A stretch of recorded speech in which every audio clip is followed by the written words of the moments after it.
여러분, 만약 결혼식 전날 밤 누군가 당신에게 이렇게 말한다면 어떻게 하시겠습니까? 그 사람과 결혼하지 마세요. 당신이 아는 그 사람은 진짜가 아닙니다. 더 충격적인 건 그 말을 하는 사람이 바로 시어머니가 될 뿐이라면요. 오늘부터 여러분께 들려드릴 이야기는 사랑과 배신 그리고 용기에 관한 이야기입니다.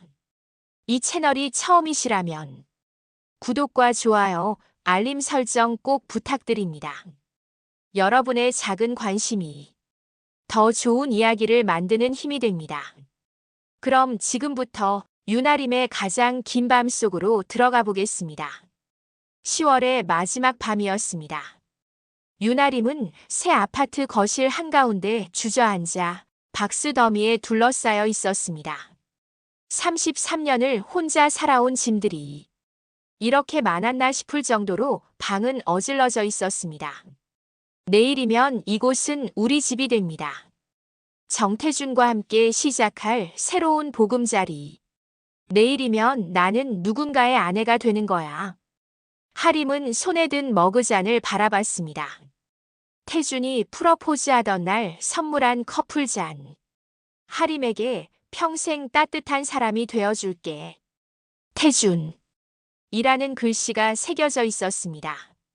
그녀는 미소 지으려 했지만 왠지 모를 불안감이 가슴 한편을 짓눌렀습니다. 아니, 정확히는 알고 있었습니다. 지난 2주간 태준은 뭔가 달랐습니다. 통화는 짧아졌고 만남은 줄었고 눈빛은 어딘가 공허했습니다. 결혼 준비 때문에 바쁜 거야. 건축 일정도 있고. 하림은 스스로를 다독였습니다. 광고 기획사에서 10년을 버틴 그녀였습니다. 사람들의 불안을 읽고 위기를 관리하는 게 직업이었습니다. 그런데 유독 사랑 앞에서만큼은 그녀는 한없이 순진한 소녀가 되었습니다. 하림아, 넌 사랑할 땐 눈이 멀어. 대학 동기 수진이 했던 말이 떠올랐습니다. 하림은 고개를 저었습니다. 태준은 달랐습니다. 그는 완벽했습니다. 섬세하고 다정하고 책임감 있는 남자. 33년 인생에서 처음 만난 믿을 수 있는 사람. 그때였습니다. 띵동. 초인종 소리가 고요한 밤을 깼습니다. 하림은 시계를 봤습니다. 밤 10시 47분. 이 시간에 누가? 택배는 아닐 텐데. 그녀는 조심스레 현관으로 다가가 인터폰 화면을 확인했습니다.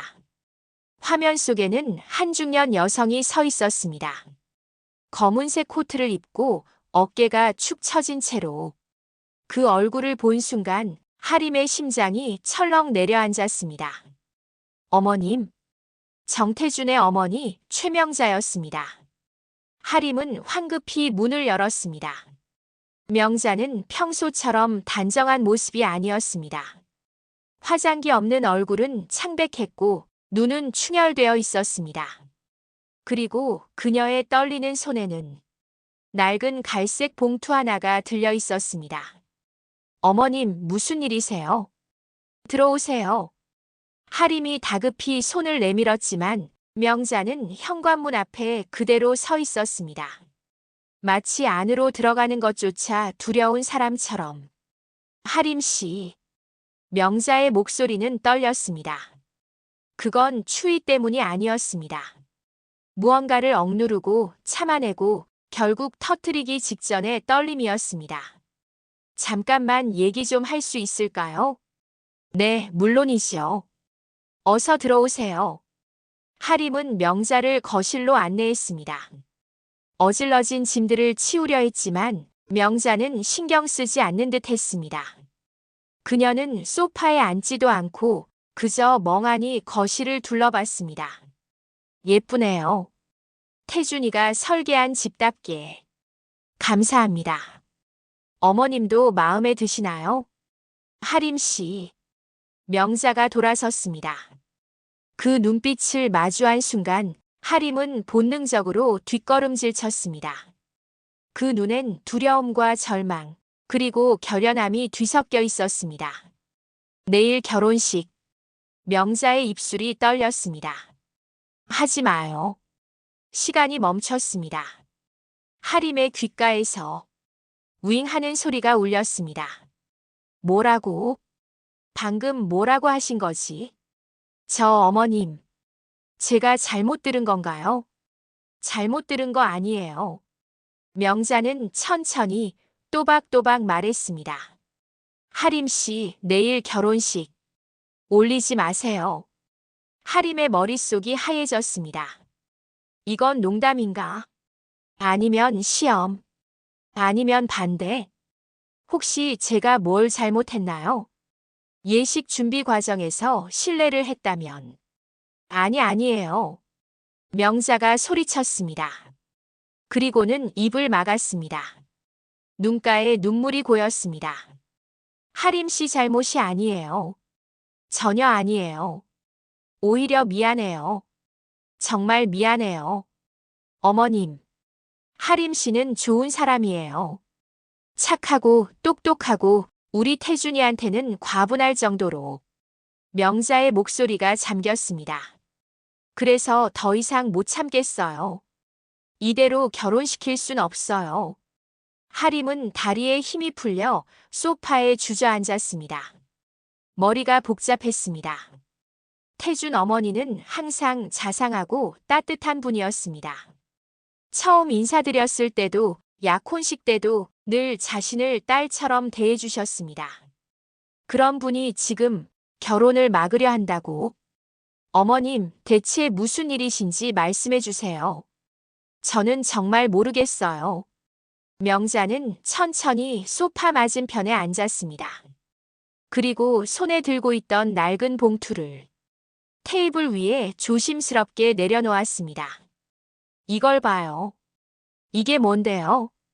태준이의 진짜 모습이에요. 하림은 떨리는 손으로 봉투를 집어들었습니다. 묵직했습니다.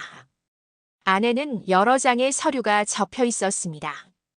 어머님, 이건 천천히 보세요. 저는 옆에 있을게요. 하림은 봉투를 열었습니다. 첫 장은 건축 설계도였습니다. 서운 아파트 재건축 프로젝트 책임 설계 정태준 이라는 제목이 보였습니다. 2021년 준공 예정이라고 적혀 있었습니다. 이건 태준 씨가 예전에 맡았던 프로젝트 아닌가요? 네, 그 프로젝트요. 명자의 목소리가 차가워졌습니다. 사람이 죽은 프로젝트가 되었어요. 하림의 손이 멈췄습니다. 죽었다고? 그녀는 다급히 다음 장을 넘겼습니다. 계약서 사본, 구조안전검토서, 그리고 익명의 진술서. 진술서 상단에는 내부 제보자라고만 적혀 있었습니다. 하림은 떨리는 시선으로 내용을 읽기 시작했습니다. 2021년 7월 15일 서운 아파트 지하 주차장 붕괴 사고가 발생했습니다. 공식 발표는 시공사의 부실 시공이었지만 진실은 다릅니다. 설계 단계에서 이미 구조적 결함이 발견되었고 책임 설계자인 정태준은 이를 인지하고 있었습니다. 하지만 그는 공사비 절감과 일정 준수를 이유로 보강 설계를 거부했습니다. 그날 밤 지하 주차장에 있던 경비원 한 명이 사망했습니다. 향년 58세. 이름은 김철호. 그에게는 29세의 딸이 있었습니다. 하림의 입술이 파랗게 질렸습니다. 이게 사실인가요? 명자는 대답하지 않았습니다. 그저 고개를 떨구고 눈물을 흘릴 뿐이었습니다.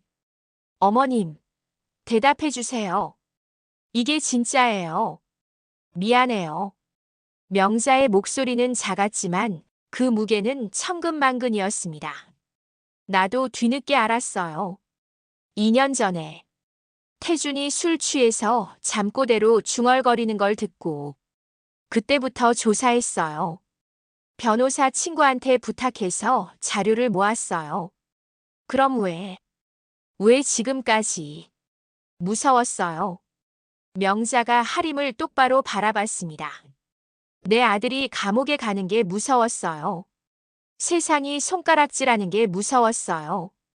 그래서 차마 말을 못했어요. 그럼 왜 지금은? 당신을 봤으니까요. 명자의 눈빛이 간절해졌습니다. 하림 씨, 당신은 제가 평생 바라던 며느리였어요. 착하고 똑똑하고 우리 태준이를 정말 사랑하는 사람. 그런 당신이 이런 인간한테 인생을 망치는 걸 볼 수가 없었어요. 하림은 서류를 다시 펼쳤습니다. 마지막 장에는 합의서 사본이 있었습니다. 피해자 유족과의 합의서. 금액은 3억. 그리고 그 서명란 옆에 유족 대표로 적힌 이름. 김소연. 하림의 머릿속에서 경보음이 울렸습니다. 김소연. 그 이름을 어디서 들었지? 어머님. 혹시 이 김소연이라는 사람, 태준이 전 여자친구예요. 세상이 무너졌습니다. 하림의 가장 긴 밤이 시작되었습니다. 그녀가 믿었던 완벽한 남자 정태준. 그 뒤에 숨겨진 치명적인 비밀. 그리고 피해자의 딸이자 태준의 전 연인이었던 김소연. 과연 태준은 정말 그런 사람일까요? 김소연은 지금 어디서 무엇을 하고 있을까요? 시어머니가 될 최명자로부터 받은 봉투 속 서류들. 그 안에는 약혼자 태준의 숨겨진 과거가 담겨 있었죠. 최명자가 떠난 후 하림은 홀로 남았습니다. 거실 테이블 위에는 그 낡은 봉투가 놓여 있었습니다. 마치 판도라의 상자처럼. 한번 열면 다시는 돌이킬 수 없는. 하림은 멍하니 서류를 바라봤습니다. 손이 떨렸습니다. 아니, 온몸이 떨렸습니다. 추운 것도 아닌데 이가 달달 부딪혔습니다. 거짓말이야. 이건 거짓말이야. 그녀는 중얼거렸습니다. 태준은 그런 사람이 아니었습니다. 3년을 만났습니다. 그의 섬세함을 알았고 책임감을 받고 따뜻함을 느꼈습니다. 밤늦게까지 일하는 그녀를 위해 죽을 끓여주던 남자. 비 오는 날이면 회사 앞까지 우산을 들고 마중 나오던 남자. 그런 사람이 사람을 죽게 만들었다고 말도 안 됐습니다. 하지만 그녀의 손은 이미 휴대폰을 들고 있었습니다.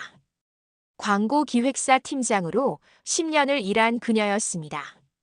진실과 거짓을 구분하는 법을 알았습니다. 그리고 지금 직업적 본능이 속삭였습니다. 확인해. 하림은 포털 사이트를 열었습니다. 검색창에 서운 아파트 붕괴 사고를 입력했습니다. 순식간에 수십 개의 기사가 떴습니다. 서운 재건축 아파트 지하주차장 붕괴. 경비원 1명 사망. 시공사 부실 시공 의혹. 검찰 수사 착수.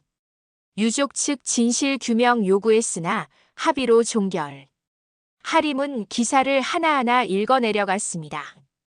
2021년 7월 15일 밤 11시 서운 아파트 지하 2층 주차장이 무너졌습니다. 당시 순찰 중이던 경비원 김철호 58세가 잔해에 깔려 숨졌습니다. 유족은 처음 진상규명을 요구했지만 6개월 만에 합의금을 받고 사건을 종결했습니다. 김철호. 하림은 진술서에 적혀있던 이름을 떠올렸습니다. 그리고 그의 딸 김소연. 태준의 전 여자친구. 손가락이 저절로 움직였습니다. 김소연을 검색했습니다. SNS, 블로그 기사. 아무것도 나오지 않았습니다. 마치 세상에서 사라진 사람처럼. 왜 아무것도 안 나와? 그때 휴대폰이 울렸습니다. 발신자는 태준 오빠. 하림의 심장이 쿵 내려앉았습니다. 평소라면 웃으며 받았을 전화. 하지만 지금은 그 이름만 봐도 가슴이 조여왔습니다. 전화를 받을까 말까. 손가락이 화면 위에서 멈췄습니다. 그리고 깊은 숨을 들이마신 후 통화 버튼을 눌렀습니다. 여보세요. 하림아, 아직 안 자? 태준의 목소리는 평소처럼 부드러웠습니다. 너무 완벽하게. 응. 짐 정리하다가. 힘들지?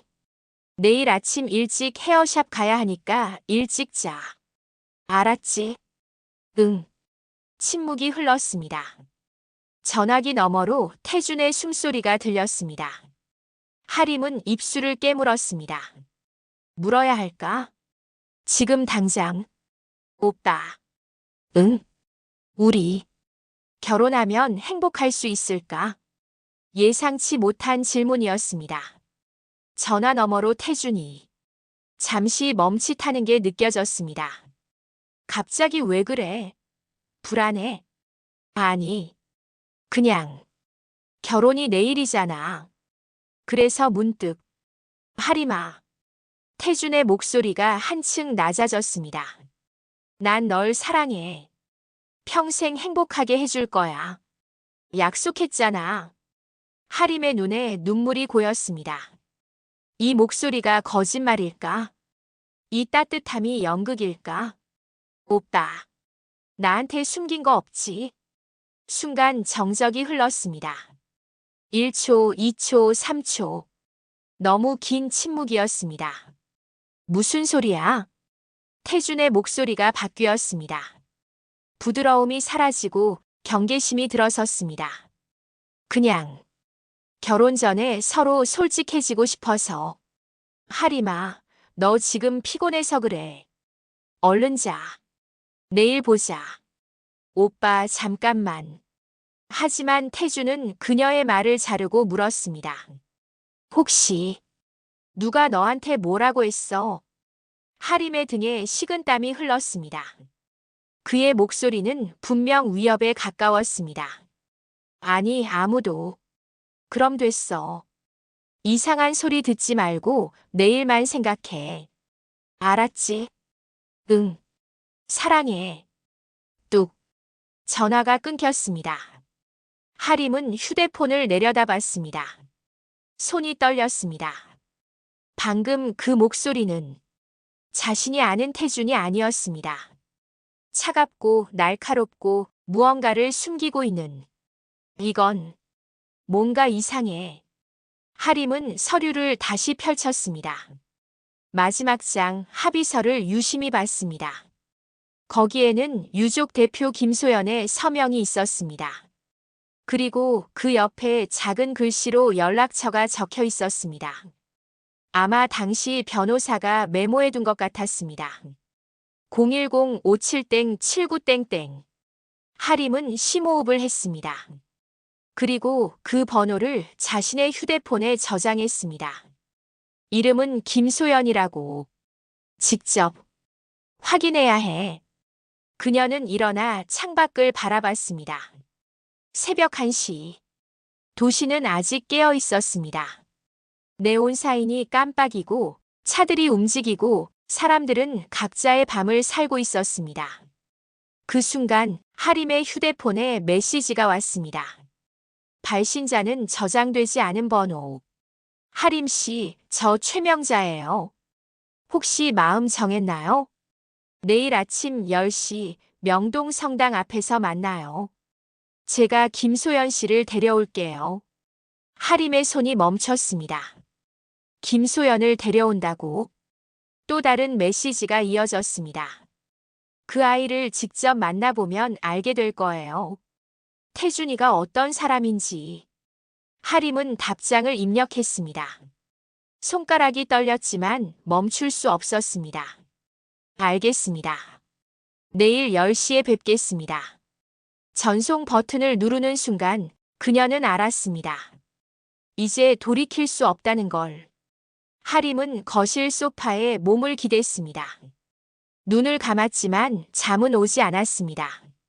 머릿속에서는 수많은 질문들이 맴돌았습니다. 태준은 정말 그런 사람일까? 김소연은 왜 합의를 했을까? 그리고 왜 태준과 사귀었을까?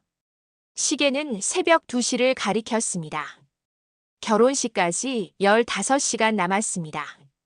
하림은 벽에 걸린 웨딩 사진을 바라봤습니다. 스튜디오에서 찍은 사진.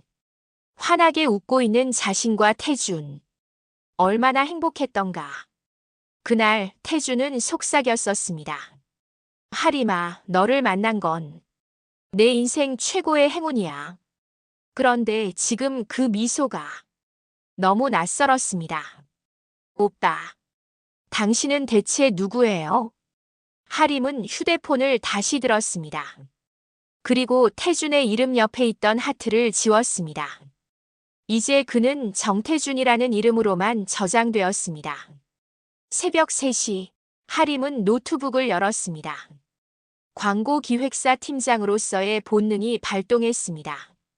정보를 수집하고 분석하고 진실을 밝혀내야 했습니다. 그녀는 서운 아파트 사고, 정태준 건축가, 김철호 경비원을 교차 검색했습니다. 숨겨진 기사들, 삭제된 게시글들, 익명 제보들을 하나씩 찾아 나갔습니다. 그리고 새벽 4시, 그녀는 하나의 블로그를 발견했습니다. 제목은 아버지를 잃은 날. 작성자는 익명이었지만 내용을 보는 순간 하림은 알 수 있었습니다. 이건 김소연의 글이었습니다. 2021년 7월 15일, 제 인생이 무너졌습니다. 아버지는 그날 밤 지하주차장에서 순찰을 돌다 사고를 당하셨어요. 천장이 무너졌고 아버지는 돌아가셨습니다. 저는 그날 밤 병원 영안실에서 아버지를 봤어요. 차갑게 식어가는 아버지의 손을 잡고 울었어요. 그리고 알게 됐습니다.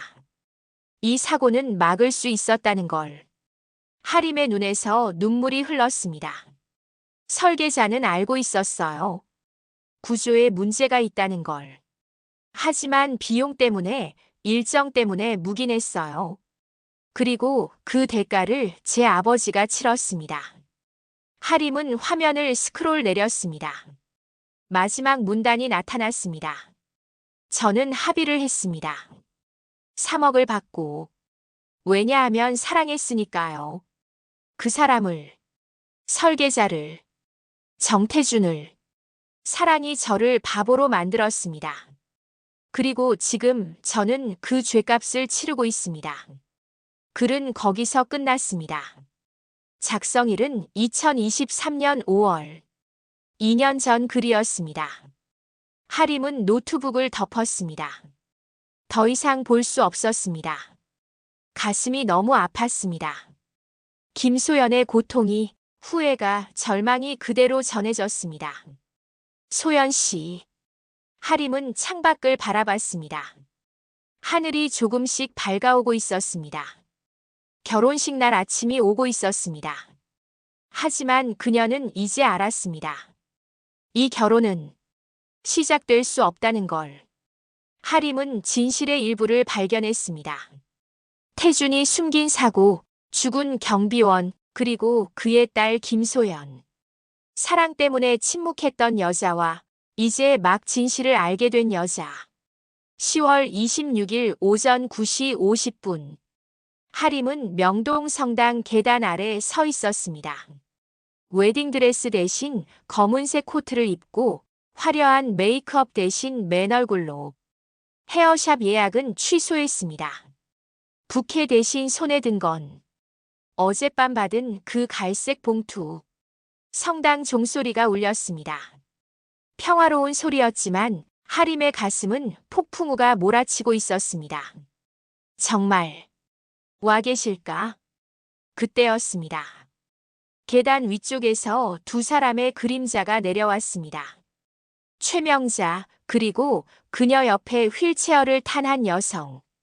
하림의 발이 얼어붙었습니다. 김소연이었습니다. 가까이 다가올수록 그녀의 모습이 선명해졌습니다. 29세라고 했지만 그녀는 훨씬 더 나이 들어 보였습니다. 창백한 얼굴, 움푹 꺼진 눈, 앙상한 손. 마치 생기를 잃은 사람 같았습니다. 하림 씨. 명자가 먼저 입을 열었습니다. 목소리는 여전히 떨렸습니다. 소연이에요. 내가 데려왔어요. 하림은 천천히 다가가 소연 앞에 무릎을 꿇었습니다. 눈높이를 맞추기 위해서 두 사람의 시선이 마주쳤습니다. 소연의 눈은 텅 비어 있었습니다. 하지만 그 속에는 깊은 슬픔이 가라앉아 있었습니다. 안녕하세요. 윤하림이에요. 하림의 목소리가 떨렸습니다. 소연은 고개를 끄덕였습니다. 입술을 달싹였지만 말이 나오지 않는 듯 했습니다. 명자가 대신 말했습니다. 소연이가 2년 전부터 말을 거의 못해요. 심리적 충격 때문에 하림의 가슴이 찢어지는 것 같았습니다. 소연 씨, 제가 여쭤봐도 될까요? 소연이 천천히 고개를 끄덕였습니다. 하림은 깊은 숨을 들이마셨습니다. 태준 씨와 언제부터 만나셨어요? 소연의 눈에 눈물이 고였습니다. 그녀는 떨리는 손으로 주머니에서 낡은 수첩을 꺼냈습니다. 펼쳐서 하림에게 보여줬습니다. 거기엔 손글씨로 빼곡하게 적혀 있었습니다. 2020년 3월. 아버지 경비실에서 처음 만났어요. 설계 현장 점검 온 그 사람. 정태준. 웃는 얼굴이 따뜻했어요. 하림은 숨이 막혔습니다. 2020년은 자신이 태준을 만나기 1년 전이었습니다. 같은 해 6월 고백받았어요. 사귀자고. 행복했어요. 아버지도 좋아하셨어요. 좋은 사람 만났구나 하시면서 하림의 눈에서 눈물이 흘렀습니다. 소연은 계속 수첩을 넘겼습니다. 2021년 5월. 그 사람이 달라졌어요. 자주 화내고 전화 안 받고 만나도 멍해 있었어요. 무슨 일이냐고 물었더니 공사가 문제 있다고 했어요. 소연의 손이 떨렸습니다. 명자가 그녀의 어깨를 감싸 안았습니다. 2021년 7월 14일 밤. 그 사람이 울면서 전화했어요. 소연아, 미안해. 나 큰일 났어. 다음 날. 아버지가 돌아가셨어요. 하림은 입을 막았습니다. 흐느끼는 소리가 새어나왔습니다. 소연은 마지막 페이지를 펼쳤습니다. 거기엔 큰 글씨로 적혀 있었습니다. 사랑했어요. 그래서 용서했어요. 그래서 합의했어요. 그리고 후회하고 있어요. 하림은 소연의 손을 잡았습니다. 차가웠습니다. 너무 차가웠습니다. 소연 씨, 정말 죄송해요. 제가 몰랐어요. 소연이 고개를 저었습니다. 그리고 힘겹게 입을 열었습니다. 아니, 왜요? 목소리는 쉬어 있었지만 그 안에는 간절함이 담겨 있었습니다. 하림 씨는 다른 사람이에요. 네. 하림 씨는 저처럼 되지 마세요. 소연의 눈에서 눈물이 뚝뚝 떨어졌습니다. 사랑 때문에 눈 감지 마세요. 저는 그래서 지금 이래요. 하림은 더 이상 참을 수 없었습니다. 소연을 꽉 껴안았습니다. 두 여자는 명동 성당 계단에서 한참을 울었습니다. 지나가는 사람들이 힐끗 쳐다봤지만 그들은 신경 쓰지 않았습니다. 명자도 옆에서 조용히 눈물을 닦았습니다. 얼마나 지났을까? 하림이 천천히 물러나 소연을 바라봤습니다. 소연 씨, 제가 뭘 해야 할까요? 소연은 수첩 맨 뒷장에 뭔가를 적기 시작했습니다. 펜을 쥔 손이 떨렸지만 또박또박 글씨를 썼습니다. 진실을 밝혀주세요. 제 아버지를 위해서. 그리고 당신 자신을 위해서. 하림은 고개를 끄덕였습니다. 그리고 자신의 가방에서 휴대폰을 꺼냈습니다. 소연 씨, 제가 녹음 좀 해도 될까요? 당신 이야기를. 소연이 놀란 표정으로 하림을 바라봤습니다. 하림은 단호한 눈빛으로 말했습니다. 오늘 오후 2시가 결혼식이에요. 하객이 300명 와요. 친척들, 친구들, 회사 사람들. 그 앞에서 진실을 밝힐 거예요. 명자가 화들짝 놀라며 말했습니다. 하림 씨, 그건 너무 위험해요. 태준이가 가만히 있지 않을 거예요. 괜찮아요. 하림의 목소리는 흔들리지 않았습니다. 어머님, 이미 결심했어요. 이 결혼은 할 수 없어요. 그리고 태준 씨는 책임져야 해요. 소연이 천천히 고개를 끄덕였습니다. 그리고 입을 열었습니다. 녹음. 하세요. 제가 말할게요. 하림은 녹음 버튼을 눌렀습니다. 소연은 느리지만 또렷하게 말하기 시작했습니다. 저는 김소연입니다. 2021년 7월 15일 서운 아파트 붕괴 사고로 아버지 김철호를 잃었습니다. 당시 책임 설계자는 정태준이었고 그는 제 연인이었습니다. 소연의 목소리가 떨렸지만 멈추지 않았습니다. 사고 전날 그는 저에게 말했어요. 구조에 문제가 있다고. 하지만 회사가 비용 때문에 보강을 안 한다고. 그는 알고 있었어요. 위험하다는 걸. 하림의 손이 떨렸습니다. 휴대폰을 꽉 쥐었습니다. 사고 후 그는 저에게 빌었어요. 합의해달라고. 경찰에 말하지 말라고. 사랑한다고. 평생 책임지겠다고. 소연의 목소리가 잠겼습니다.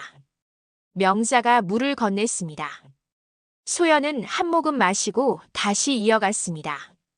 저는 바보였어요. 사랑 때문에 침묵했어요. 3억을 받고 아버지를 팔았어요. 아니에요. 하림이 말했습니다. 소연 씨 잘못이 아니에요. 아니에요. 제 잘못이에요. 소연이 울먹였습니다. 그 후, 그 사람은 저를 버렸어요. 연락을 끊고 사라졌어요. 그리고 1년 후, SNS에서 봤어요. 새 여자친구와 웃고 있는 것을. 그게 하림 씨였어요. 하림은 숨이 멎었습니다. 저는 알겠더라고요. 그 사람이 또 누군가를 속이고 있다는 걸.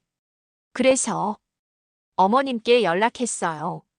말씀드렸어요. 막아달라고. 명자가 고개를 숙였습니다. 내 잘못이에요. 진작 말렸어야 했는데. 아니에요, 어머님. 하림이 명자의 손을 잡았습니다. 지금이라도 알게 된 게 다행이에요. 녹음은 10분간 이어졌습니다. 소연은 할 수 있는 모든 이야기를 했습니다. 사고 전 태준의 메시지, 합의 과정, 그리고 버림받은 후의 고통. 녹음이 끝났을 때 새 여자는 침묵했습니다. 성당 종소리만이 고요히 울렸습니다. 하림은 시계를 봤습니다. 오전 11시. 결혼식까지 3시간이 남았습니다. 어머님 소연 씨. 저 이제 가봐야 해요. 어디 가시게요? 결혼식장이요. 하림은 일어서며 말했습니다. 마지막으로 태준 씨를 만나야 해요. 그리고 물어볼 거예요. 직접. 명자가 불안한 얼굴로 물었습니다. 혹시 위험하진 않을까? 괜찮아요. 하림은 웃었습니다. 슬프지만 단호한 미소였습니다.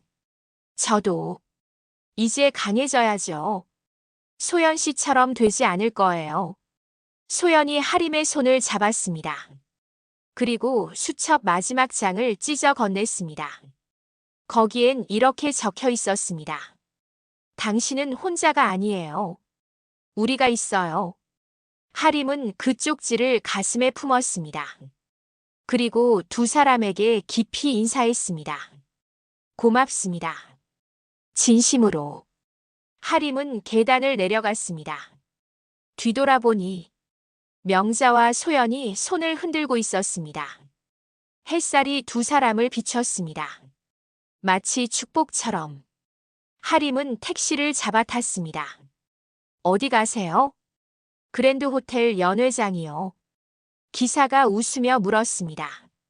결혼식 가세요? 축하드립니다. 하림은 쓸쓸히 웃었습니다. 아니요. 결혼 취소식이에요.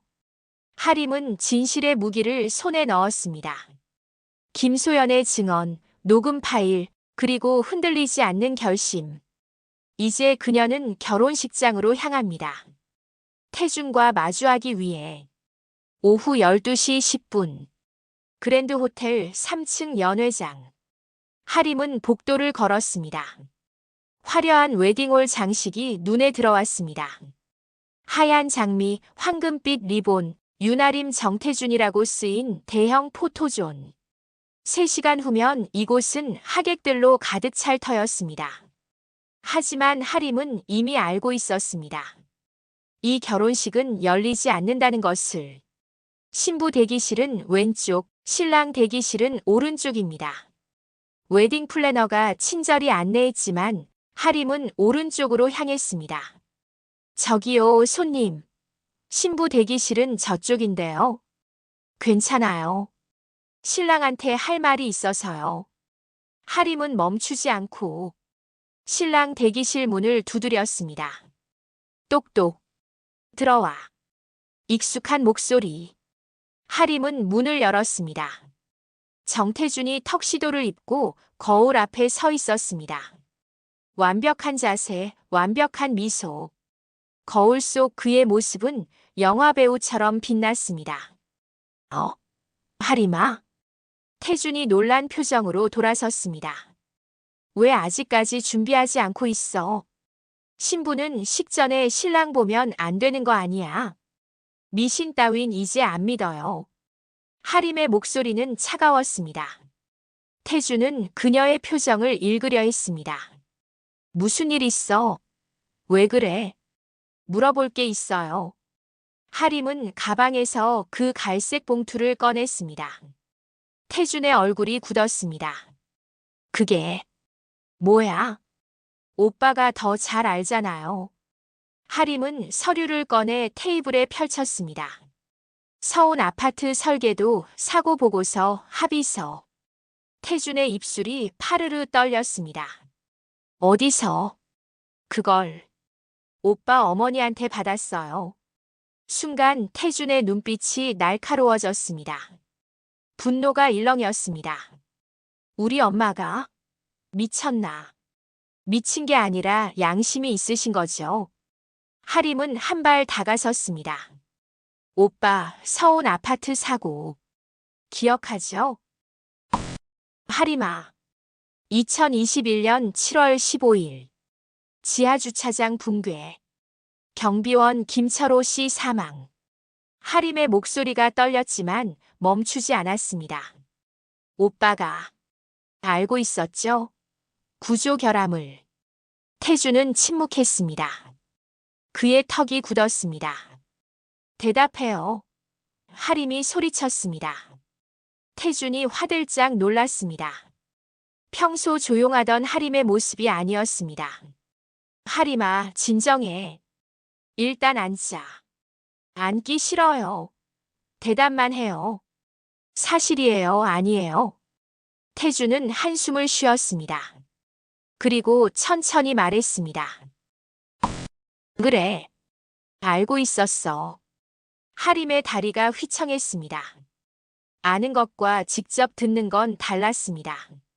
예상했던 것과 확인하는 것은 어떻게 그럴 수가 있어요? 하림아, 넌 몰라. 건축 현장이 얼마나 복잡한지. 태준이 다가왔습니다. 하림은 뒤로 물러섰습니다. 가까이 오지 마요. 하림아, 내 말 좀 들어봐. 그때 상황, 사람이 죽었어요. 아버지를 잃은 딸이 있었어요. 하림의 눈에서 눈물이 쏟아졌습니다. 김소연 씨, 오빠 전 여자친구, 오늘 만났어요. 태준의 얼굴이 창백해졌습니다. 뭐? 라고? 휠체어 타고 있더라고요. 말도 제대로 못하고. 심리적 충격 때문에. 하림은 휴대폰을 꺼냈습니다. 그분이 다 말했어요. 오빠가 뭘 했는지. 하림아, 잠깐. 하림은 녹음 파일을 재생했습니다. 소연의 떨리는 목소리가 방 안에 울려 퍼졌습니다. 사고 전날, 그는 저에게 말했어요. 구조에 문제가 있다고. 태주는 휴대폰을 빼앗으려 했지만 하림이 재빨리 피했습니다. 듣지 마. 왜요? 들으면 안 돼요. 진실이 그렇게 무서워요. 하림아, 제발. 태준의 목소리가 절박해졌습니다. 하림은 처음 보는 그의 모습에 소름이 돋았습니다. 이건 애원이 아니었습니다. 협박에 가까웠습니다. 그 파일 지워. 지금 당장. 싫어요. 윤하림. 태준이 하림의 팔을 움켜잡았습니다. 아팠습니다. 하림은 비명을 질렀습니다. 나요. 지우라고. 그거 누가 들으면 내가 어떻게 돼? 그 순간 문이 벌컥 열렸습니다. 손 놔. 태준아. 최명자가 들어섰습니다. 그녀의 눈은 붉게 충혈되어 있었습니다. 엄마. 태준은 하림의 팔을 놨습니다. 하림은 벽에 기댄 채 어깨를 감쌌습니다. 태준아. 명자가 떨리는 목소리로 말했습니다. 이제 그만해. 더 이상 거짓말하지 마. 엄마, 무슨 소리야? 나한테 왜 이래? 왜긴 왜야? 내가 잘못했잖아. 명자가 소리쳤습니다. 33년 인생에서 처음 보는 어머니의 모습이었습니다. 김철호 씨는 죽었어. 내 잘못으로. 김소연은 병들었어. 내 거짓말 때문에. 엄마, 그건 사고였어. 내 책임이 아니라고. 아니야. 명자가 다가가 태준의 멱살을 잡았습니다. 너 나한테 말했잖아. 술 취해서. 엄마, 나 사람을 죽였어. 내가 묵인해서 사람이 죽었어 했잖아. 태준은 말문이 막혔습니다. 하림은 두 사람을 바라봤습니다. 어머니와 아들의 마지막 대결. 엄마. 그건. 인정해, 태준아. 명자의 목소리가 잠겼습니다. 내가 잘못했다고. 비겁했다고. 그래야. 엄마도 살 것 같아. 명자는 주저앉아 울었습니다. 태준은 그런 어머니를 멍하니 바라봤습니다. 하림은 조용히 물었습니다. 오빠. 왜 그랬어요? 왜 숨겼어요? 태준은 고개를 들어 하림을 봤습니다. 그의 눈에는 이제 아무것도 없었습니다. 완벽함도 자신감도 사랑도. 무서웠어. 그가 중얼거렸습니다. 면허 취소되고 고소당하고 인생 끝날까봐. 그래서 도망쳤어. 소연 씨는요? 사랑한다고 했잖아요. 사랑. 했어. 진심이었어. 태준이 쓴웃음을 지었습니다. 근데 소연이는 증인이었어. 내 범죄를 아는 유일한 사람. 그래서 버렸어. 하림은 숨이 막혔습니다. 그럼 나는요? 나도 이용한 거예요. 태준은 대답하지 않았습니다. 그 침묵이 답이었습니다. 하림은 약혼 반지를 빼서 테이블에 내려놨습니다. 쨍그랑 소리가 방 안을 울렸습니다. 이 결혼 안 해요. 하림아. 그리고 태준 씨는 책임져야 해요. 김철호 씨한테, 소연 씨한테. 하림은 휴대폰을 들었습니다. 이 녹음 파일. 경찰에 제출할 거예요. 하림아, 제발. 한 번만 봐줘. 태준이 무릎 꿇었습니다. 하림은 뒤로 물러섰습니다. 오빠를 사랑했어요. 진심으로. 하림의 목소리가 떨렸습니다. 근데 사랑보다 중요한 게 있더라고요. 진실이요. 그녀는 문을 열었습니다. 복도에는 이미 웨딩 플래너와 호텔 직원들이 모여 있었습니다. 안에서 들리는 소리에 놀란 듯 했습니다. 결혼식은 취소합니다. 하림이 또박또박 말했습니다. 하객들한테 알려주세요. 개인 사정으로 결혼이 취소됐다고. 플래너가 당황해서 물었습니다. 손님, 지금 농담하시는 거예요? 아니요. 진심이에요. 하림은 휴대폰을 들어 보였습니다. 그리고 경찰 불러주세요. 신고할 게 있어요. 복도가 술렁였습니다. 누군가 속삭였습니다. 저 신부 미쳤나? 무슨 일이래? 하림은 신경 쓰지 않았습니다. 그녀는 엘리베이터로 향했습니다. 뒤에서 태준의 목소리가 들렸습니다. 하림아, 하림아. 하지만 그녀는 돌아보지 않았습니다. 엘리베이터 문이 닫혔습니다. 거울에 비친 자신의 모습이 보였습니다. 눈물 범벅이었지만 표정은 단호했습니다.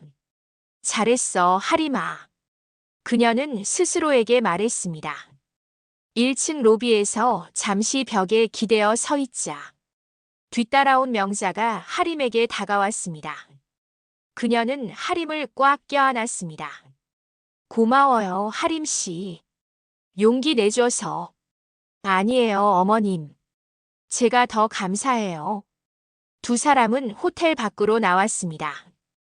햇살이 부셨습니다. 하림은 휴대폰을 꺼내 112를 눌렀습니다. 여보세요, 신고할 게 있습니다. 2021년 서운 아파트 붕괴 사고 관련해서요. 증거가 있습니다. 통화는 10분간 이어졌습니다. 끝나고 나서 하림은 하늘을 올려다봤습니다. 소연 씨, 신고했어요. 약속을 지켰어요. 바람이 불었습니다. 따뜻한 가을 바람이었습니다. 하림은 선택했습니다. 사랑이 아닌 진실을, 침묵이 아닌 용기를. 결혼식은 취소됐고 경찰에 신고가 접수됐습니다. 이제 태준은 법의 심판을 받게 됩니다. 그로부터 6개월 후 2026년 4월 15일 강릉. 바닷가 작은 마을에 하얀색 건물이 하나 있었습니다. 간판에는 하림 디자인 스튜디오라고 적혀 있었습니다. 창문으로는 햇살이 쏟아지고 바람에 커튼이 흔들렸습니다. 하림은 책상에 앉아 노트북을 두드리고 있었습니다. 머리는 어깨까지 자른 단발, 화장기 없는 맨 얼굴, 편한 린넨 셔츠. 6개월 전 약혼녀였던 그녀의 모습과는 완전히 달랐습니다. 똑똑.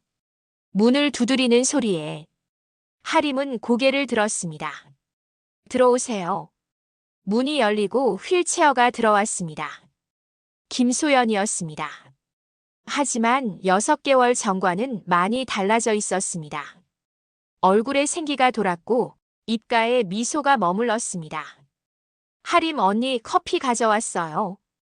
소연의 목소리도 한결 밝아졌습니다. 재활 치료를 받으며 조금씩 회복되고 있었습니다. 고마워요, 소연 씨. 하림이 휠체어를 밀어 책상 옆으로 안내했습니다. 두 사람은 바다를 바라보며 커피를 마셨습니다. 언니, 오늘 날씨 정말 좋네요. 그러게요. 이사 오길 잘한 것 같아요. 하림은 6개월 전 결혼식을 취소한 그날 밤 결심했습니다. 서울을 떠나기로. 광고 기획사도 사직했습니다. 10년을 바친 회사였지만 미련은 없었습니다. 새로 시작하고 싶어요. 아무도 모르는 곳에서. 그렇게 강릉으로 내려왔습니다. 바다가 보이는 이 작은 공간을 임대해서 디자인 스튜디오를 열었습니다. 로고 디자인, 브랜딩, 작은 업체들의 광고 기획. 서울에서처럼 크지 않았지만 마음은 편했습니다. 언니, 어제 의뢰 들어온 거 봤어요? 소연이 물었습니다. 그녀는 이제 하림의 조수로 일하고 있었습니다.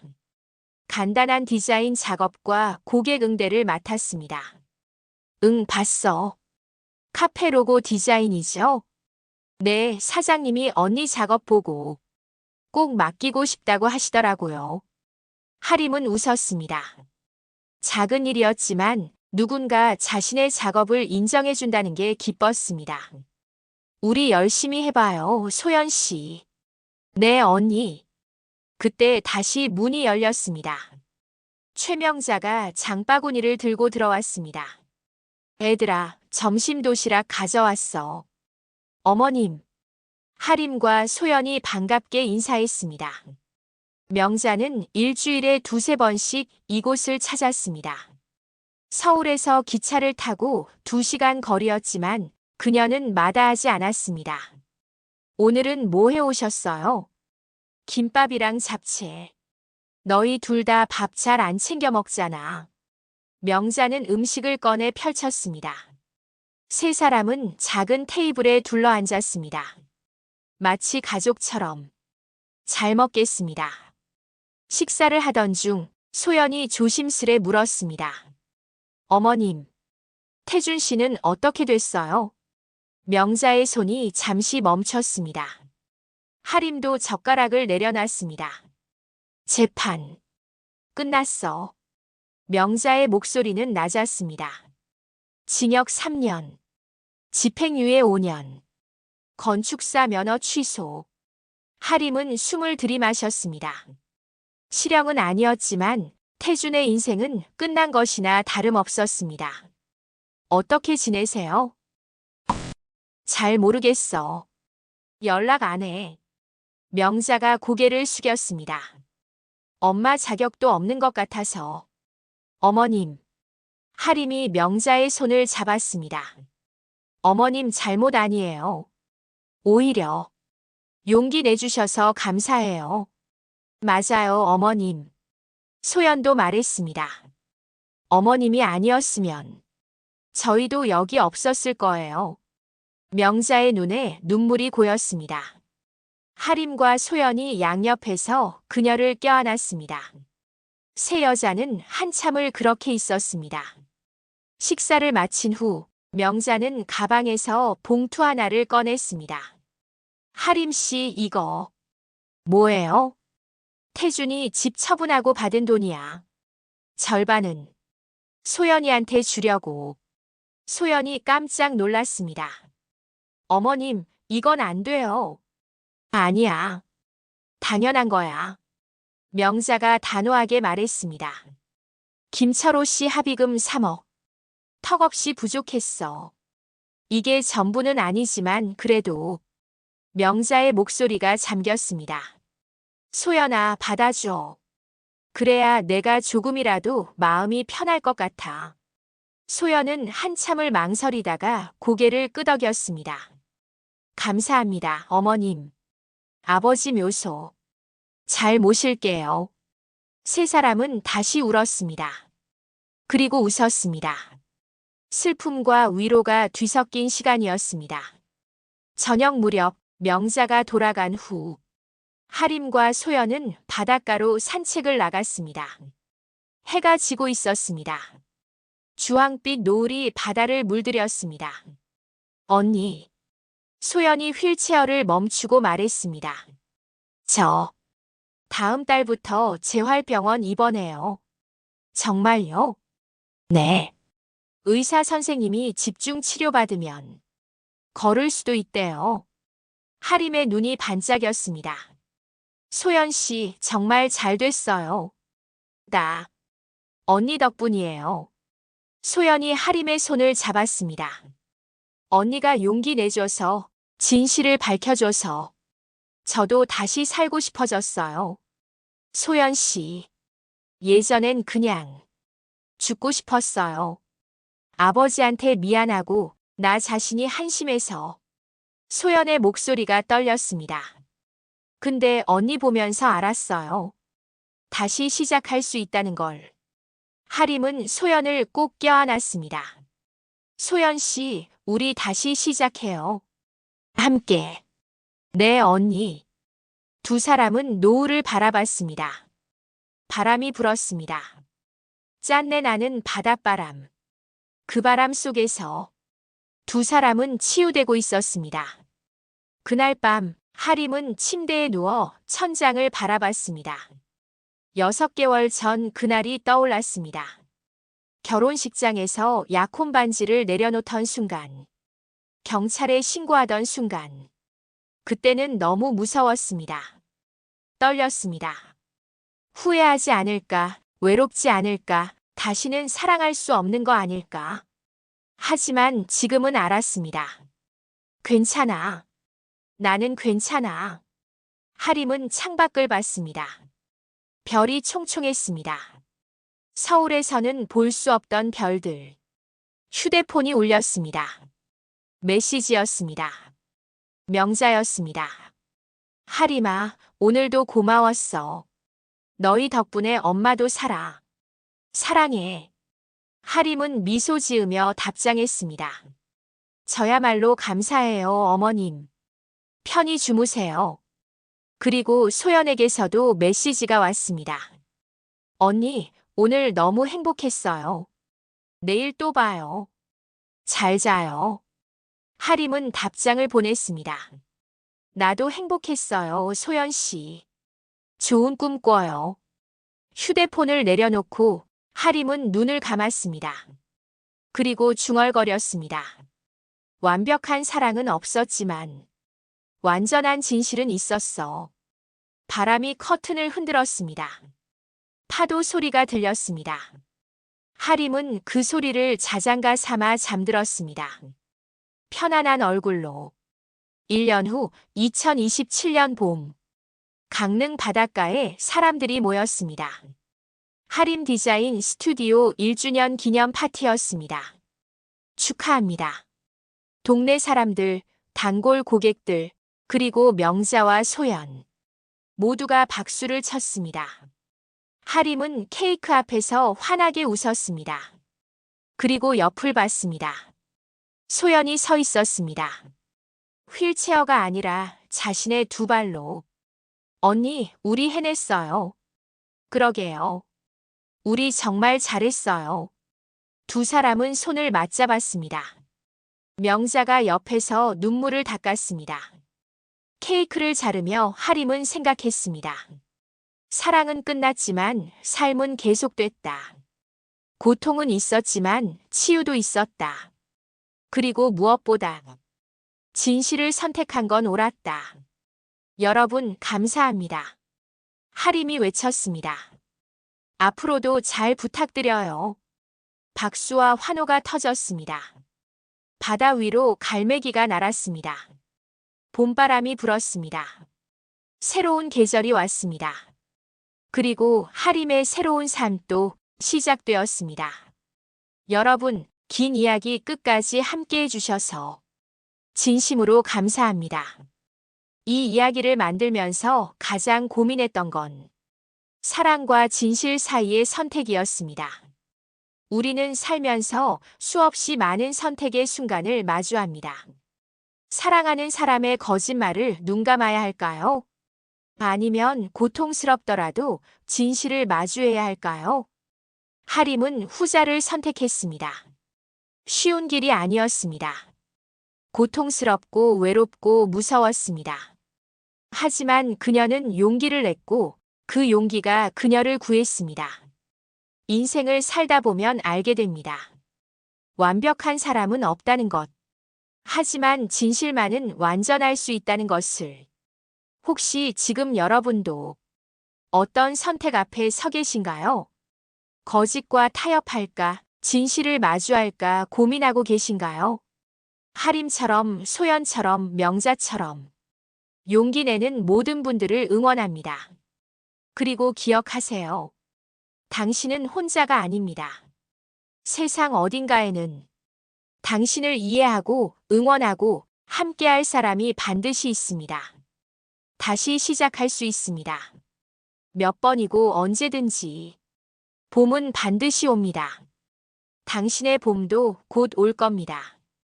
끝까지 시청해주신 모든 분들께 진심으로 감사드립니다. 여러분의 구독, 좋아요, 댓글 하나하나가 이 이야기를 완성하는 힘이 되었습니다. 다음에는 또 다른 감동적인 이야기로 찾아뵙겠습니다. 건강하시고 행복하세요.